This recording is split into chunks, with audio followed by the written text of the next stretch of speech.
So I wanted to do a video series on what I like to call the 10 Commandments of Women's Healthcare. These, by the way, are not only really important to me, these are the things that I make my students learn. So if you're looking for a clinical placement, if you're in midwifery school, you can expect to learn those 10 things. I did a post a while back called Rules for Women's Healthcare Providers. And those 10 things are the things that I teach everybody. And the first one that I want to talk about is this. Rule number one is listen more than you talk. Let me give you a quick story.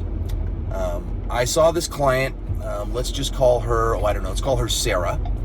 And Sarah came into my office and was shaking and crying. And I walk into the room and she is visibly nervous that I am there, which is a big red flag for me. Usually that means, okay, why are we afraid of either healthcare providers or more likely afraid of men? So I walk in and I introduce myself, and that is important, by the way. I tend to not wear the white coat, and so, here I am. I'm on my way to work right now. I'm wearing a t-shirt and scrub pants. So it's important for me to walk in, say, hi, I'm Jake, I'm a nurse midwife, and then lead with an open-ended question. What brings you in today? And then here's the thing, after the open-ended question, you need to shut up, right? So it goes like this. Hi, I'm Jake, I'm a midwife. What brings you in today?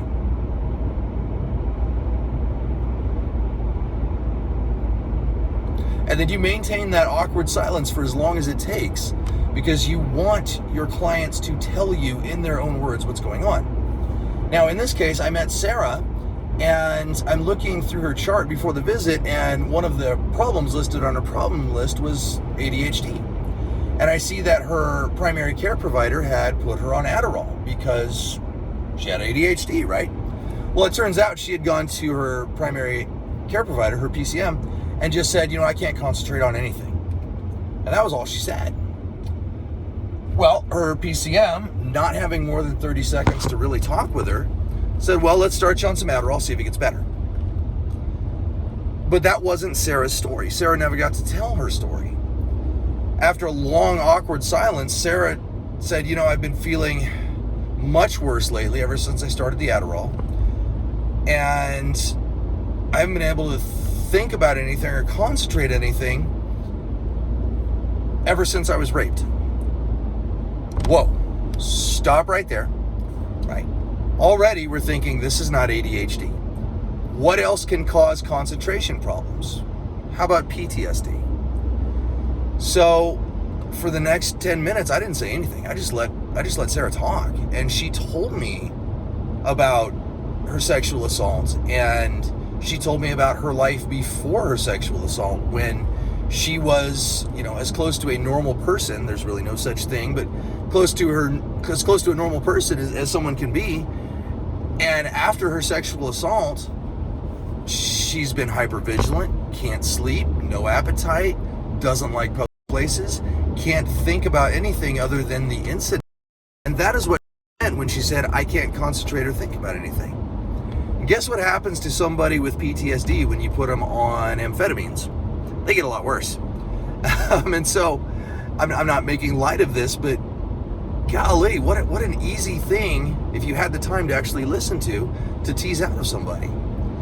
So in Sarah's case, we took her off the Adderall, short course of anxiety medicine, and I started seeing her for therapy for PTSD, and a year later, she is an entirely different person. All that comes from just taking the time to be quiet and listen to what the patient's actually telling you. Now, I realize that many of my fellow providers are going to look at this and say, well, I just don't have time. We live in a world dominated by electronic health records, and people commit what I believe to be the cardinal sin of walking into a room and you're typing, you're not listening, right? You're asking questions, but you're literally reading the questions off a screen, and you're just typing as the patient is telling you or trying to tell you what's going on.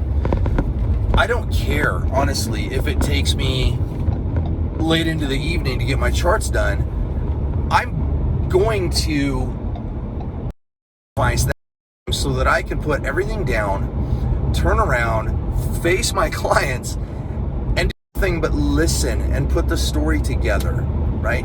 That is how you help people. You don't help people by paying attention to a computer screen and clicking boxes. You help the coders and the billers for the hospital, and that's great. But the client often goes without help at all because you didn't have the time to listen. If I see my students typing and listening, fair warning, I smack hands. That's not okay. So that's rule number one. You have to listen more than you talk. Can you believe I did that whole video without getting in a wreck? Anyway, more to come. Have a great day.